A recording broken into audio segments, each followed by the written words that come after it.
शुभ सकाळ आज हूँ 23 जुलाई बुधवार आसतु आज दिनर 20टी मुख्य खबर उपर नजर पकाइबा एवं आपण केउं जिल्लारू एही भिडियोटी देखुचंती कमेंट रे जणाइदेबे आपणक भल पाइबा स्वरूप छोट लाइक टे करदेबे। आसिला प्रथम खबर राज्य में आरंभ होला सुभद्रा समीक्षा कार्यक्रम। राज्य में सुभद्रा योजना रे समीक्षा करिवे अंगनवाड़ी दीदी एसएचजी महिला और उच्च शिक्षा विभाग छात्र छात्री। आईआईएम संबलपुर मॉडल सह उच्च शिक्षा विभाग छात्र छात्री सहयोग में महिला शिशु विकास मिलित उद्यम राज्यव्यापी सुभद्रा समीक्षा करा। राज्य में 200 रु अधिक अंगनवाड़ी केन्द्र कार्यक्रम जरिया समीक्षा करा। एक स्वतंत्र आप माध्यम सबु समीक्षा हम। सुभद्रा योजना 2 थर पाइबा पर ताहाको अनुधान कराजिबो बोली कहिसंती उपमुख्यमंत्री प्रभाती परिडा। हिताधिकारी किपरि 2टी किस्ती को खर्च करिसंती ताहाको अनुधान कराजिबो। एथिरे महिला स्वयं सहायता गोष्ठीर मेंबर को सह पीआरआई मेंबर अंगनवाड़ी मेंबर और हेल्पर को सह उच्च शिक्षा विभाग छात्र छात्री एही दिगरे कार्य करिवे। एही कार्यक्रम 22,000 महिला को सुभद्रा समीक्षा करने को प्राय 1 मास समय लागिबो बोली प्रतिक्रिया रखिसंती प्रभाती परिडा। जो माने द्वितीय किस्ती पाई नांती तांको ऊपर रिव्यू कराजिबो। आसंता 2 दिन मध्य संपूर्ण हिताधिकारी तालिका को रिव्यू कराजिबो। बहुत जल्दी योग्य हिताधिकारी पाइबे सुभद्रा टंका। आसंता रक्षाबंधन अवसर में मिलिबो सुभद्रा योजनार तृतीय किस्ती। आसंता अगस्ट 9 तारिख में ओडिशार महिला पाइबे सुभद्रार तृतीय किस्ती। एने सूचना देले उपमुख्यमंत्री प्रभाती परिडा। परवर्ती खबर राज्यसभा उपाध्यक्ष हरिवंश नारायण मंगलवार राष्ट्रपति द्रौपदी मुर्मू को भेटिछंती। जगदीप धनकर को उपराष्ट्रपति पदरु इस्तीफा देवार 24 घंटा मध्य राष्ट्रपति उपाध्यक्ष साक्षात को अनेक दृष्टि गुरुत्वपूर्ण विवेचना नियम अनुसार राज्यसभा अध्यक्ष पद खाली पर हरिवंश नारायण कार्यकारी अध्यक्ष दायित्व ग्रहण करिसंती। एपरि परिस्थिति में उपराष्ट्रपति करने नहीं कल्पना जल्पना तीव्र होइछि। जगदीप धनकर को इस्तीफा पर परवर्ती उपराष्ट्रपति को नहीं देशव्यापी संभाव्य मुह उपर चर्चा आरंभ होइछि। हरिवंश नारायण को एवं दौड़ सबुठारु आगे विवेचना करा जाउछि। राष्ट्रपति भवन बैठक में एक फोटो शेयर कर एक्स रे लिखिसंती राज्यसभा उपाध्यक्ष हरिवंश नारायण सिंह राष्ट्रपति भवन में राष्ट्रपति द्रौपदी मुर्मू को भेटिथिले। संसदर मौसुमी अधिवेशन प्रथम दिन में धनकर हठात इस्तीफा देते। यापर हरिवंश नारायण मंगलवार राज्यसभा सकाल अधिवेशन में कार्य परिचालना करथिले। प्रति खबर आगामी 24 घंटे बंगोपसागर में सृष्टि होब घूर्णिबल। यारी प्रभाव में बंगोपसागर लघुचाप क्षेत्र सृष्टि होगा नहीं संभावना रही। 24 तारिख राज्य में वर्षार परिमाण बढ़िया नहीं सतर्क कला पाणीपाग विभाग। आगामी 24 घंटा 21 जिला को येलो वार्निंग जारी कर प्रबल वर्षा सांग को घंटा को 40 किलोमीटर बेगर पवन बहिबा नहीं सतर्क करिछि पाणीपाग विभाग। 24 तारिख में मयूरभंज बालेश्वर में अति प्रबल वर्षा एने ऑरेंज वार्निंग जारी करिछि आंचलिक पाणीपाग विभाग। प्रवर्ती खबर दुर्नीति विरुद्ध में कड़ा आभिमुख्य जारी रखी मुख्यमंत्री मोहन माझी जाजपुर जिला मधुबन गोष्ठी स्वास्थ्य केन्द्र पूर्वतन medical officer doctor Karunakar Raut को चाकरी बहिष्कार करिसंती। डॉक्टर राउत वर्तमान भद्रक जिला सदर महकुमा हस्पिटाल मानसिक स्वास्थ्य और कैंसर विभाग वरिष्ठ मेडिकल ऑफिसर भाव कार्य करुछंती। सूचनायोग्य जे डॉक्टर करुणाकर राउत को नाम कटक विजिलेंस विभाग पक्षरु एक केस रुजु होइतिला। डॉक्टर राउत को नाम डिपार्टमेंटाल प्रोसीडिंग करा जायतिला। तांको कार्यरु निलंबित करा सहित अन्यान्य दंडविधान मध्य करा जायतिला। इतिमध्य विजिलेंस कोर्ट पक्षरु राय प्रकाश पाई तांको दोषी साब्यस्त करिछि। प्रवर्ती खबर मिड डे मिल रे छात्र छात्री को दिगला मुड़ी। खुंटा ब्लॉक करकचिया सरकारी उच्च विद्यालय अभावनीय घटना सामना को आसी। अभिभावकों विरोध पर संध्या 5टार भात खाइले छात्र छात्री। घटना को नहीं अभिभावक प्रतिवाद कला पर स्कूल कर्तृपक्ष भात करी पिलांकु संध्या बेले देइथिबा सूचना। स्कूल पक्षर ए प्रकार अवस्था कौन पर होइछि से नहीं सूचना नथिबा बेले विभागीय अधिकारी जांच चलिछि। परवर्ती खबर पुणी थे भारत को धमक देला अमेरिका। एथर ट्रंप नुहति तांकर खास सहयोगी भारत समेत चाइना एवं ब्राजिल को देखाई नाली आखि। ट्रंप को सहयोगी तथा सेंटर लिंडसे ग्राहम एक लाइव टीवी चैनल रे वक्तव्य देवा बेले कहते देशगुड़िक रुषिया ठारू तेल किणवा बंद न कले सेमानक उपरे सबुठारु अधिक टारिफ लगाजिबो।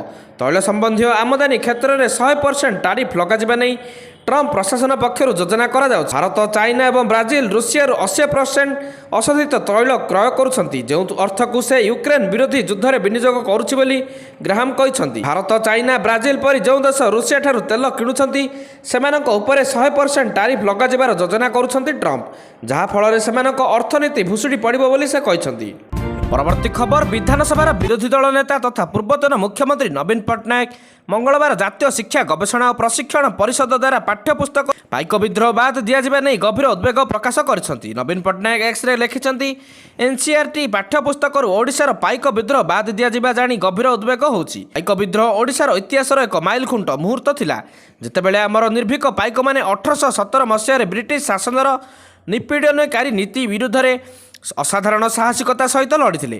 ମୁଁ ଭାରତ ସରକାରଙ୍କୁ ଏହାକୁ ପ୍ରଥମ ସ୍ୱାଧୀନତା ସଂଗ୍ରାମ ଘୋଷଣା କରିବା ପାଇଁ ଅନେକ ଥର ଅନୁରୋଧ କରିଥିଲି। ପାଇକମାନେ ବିଦେଶୀ ଔପନିବେଶିକ ଶାସନର ଅତ୍ୟାଚାର ବିରୁଦ୍ଧରେ ଅପୂର୍ବ ସାହସିକତା ସହିତ ଏକଜୁଟ ହୋଇ ରହିଥିଲେ। ଏହି ବିଷୟକୁ ପାଠ୍ୟପୁସ୍ତକରୁ ବାଦ ଦେବାକୁ ଓଡ଼ିଶାର ନିର୍ଭୀକ ପାଇକ ସୈନିକମାନଙ୍କ ପ୍ରତି ଅସମ୍ମାନ ବୋଲି ଅଭିହିତ କରି ନବୀନ ଓଡ଼ିଶାର ମୁଖ୍ୟମନ୍ତ୍ରୀ ମୋହନ ମାଝୀ ଏବଂ କେନ୍ଦ୍ର ଶିକ୍ଷାମନ୍ତ୍ରୀଙ୍କୁ ପାଇକ ବିଦ୍ରୋହର ଗୌରବମୟ ଉତ୍ତରାଧିକାରୀଙ୍କୁ ନ୍ୟାୟ ପ୍ରଦାନ କରିବା ପାଇଁ ପାଠ୍ୟପୁସ୍ତକରେ ଏହାକୁ ପୁନଃ ସାମିଲ କରିବାକୁ ଅନୁରୋଧ କରିଛନ୍ତି। ପରବର୍ତ୍ତୀ ଖବର ଭାରତୀୟ ସେନାକୁ ମିଳିଲା ପ୍ରଥମ ବ୍ୟାଚ୍ ଆପାଚ AH-64E ଯୁଦ୍ଧ ହେଲିକପ୍ଟର, ଯାହାକୁ ରାଜସ୍ଥାନର ଯୋଧପୁର ଏୟାରବେସ୍ରେ ରଖାଯାଇଛି।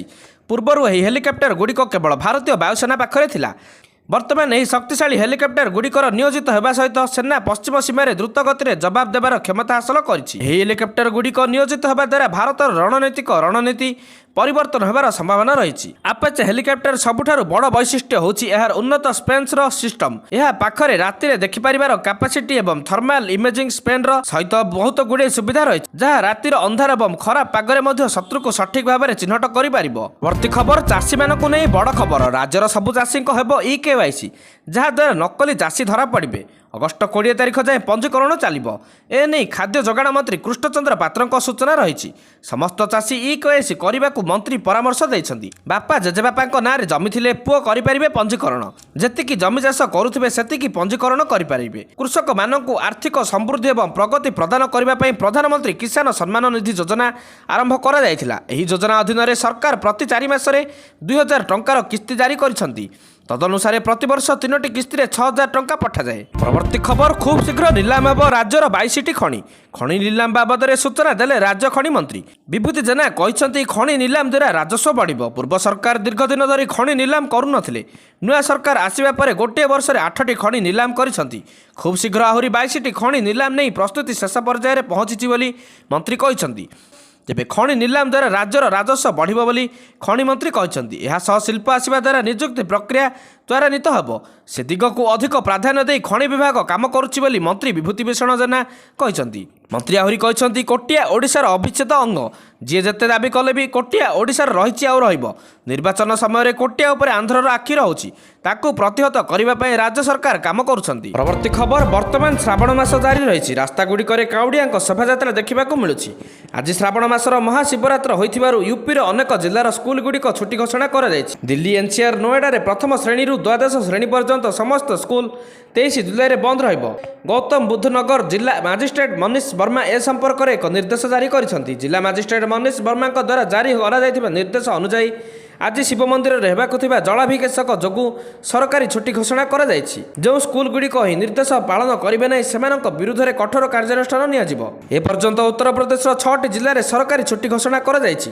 ଯେଉଁ ଜିଲ୍ଲାଗୁଡ଼ିକରେ ଛୁଟି ଘୋଷଣା କରାଯାଇଛି ସେମାନଙ୍କ ମଧ୍ୟରେ ମେରଠ, ମୁଜଫରନଗର, ବଦା, ସହରନପୁର, ଗୌତମ ବୁଦ୍ଧ ନଗର ଏବଂ ଗାଜିଆବାଦ ଅନ୍ତର୍ଭୁକ୍ତ। ଆଜିର ଶେଷ ଖବର, ଉପରାଷ୍ଟ୍ରପତି ଜଗଦୀପ ଧନଖଡ଼ଙ୍କ ଇସ୍ତଫା ମଞ୍ଜୁର ହୋଇଛି। ତାଙ୍କ ଇସ୍ତଫାକୁ ଗ୍ରହଣ କଲେ ରାଷ୍ଟ୍ରପତି ଦ୍ରୌପଦୀ ମୁର୍ମୁ। ବର୍ତ୍ତମାନ ଏନେଇ ପ୍ରଧାନମନ୍ତ୍ରୀ ମୋଦିଙ୍କ ପ୍ରତିକ୍ରିୟା ସାମ୍ନାକୁ ଆସିଛି। ଧନଖଡ଼ ସ୍ୱାସ୍ଥ୍ୟଗତ କାରଣ ଦର୍ଶାଇ ରାଷ୍ଟ୍ରପତିଙ୍କୁ ନିଜର ଇସ୍ତଫାପତ୍ର ଦେଇଥିଲେ। PM ମୋଦି ଉପରାଷ୍ଟ୍ରପତିଙ୍କ ଇସ୍ତଫାକୁ ନେଇ କହିଛନ୍ତି ଯେ ଜଗଦୀପ ଧନଖଡ଼ ଜୀଙ୍କୁ ଭାରତର ଉପରାଷ୍ଟ୍ରପତି ସମେତ ଅନେକ ଭୂମିକାଗୁଡ଼ିକରେ ଦେଶର ସେବା କରିବାକୁ ସୁଯୋଗ ମିଳିଥିଲା। ମୁଁ ଉତ୍ତମ ସ୍ୱାସ୍ଥ୍ୟର କାମନା କରୁଛି। ସୂଚନା ଅନୁଯାୟୀ ଉପରାଷ୍ଟ୍ରପତି ଜଗଦୀପ ଧନଖଡ଼ ଇସ୍ତଫା ମଙ୍ଗଳବାରରେ ମଞ୍ଜୁର କରାଯାଇଛି। କେନ୍ଦ୍ର ଗୃହ ମନ୍ତ୍ରାଳୟ ସମ୍ବିଧାନ ଧାରା 67A ଅନୁଯାୟୀ ତତ୍କାଳୀନ ପ୍ରଭାବରେ ଭାରତର ଉପରାଷ୍ଟ୍ରପତି ଜଗଦୀପ ଧନଖଡ଼ଙ୍କର ଇସ୍ତଫାର ସୂଚନା ଦେଇଛନ୍ତି।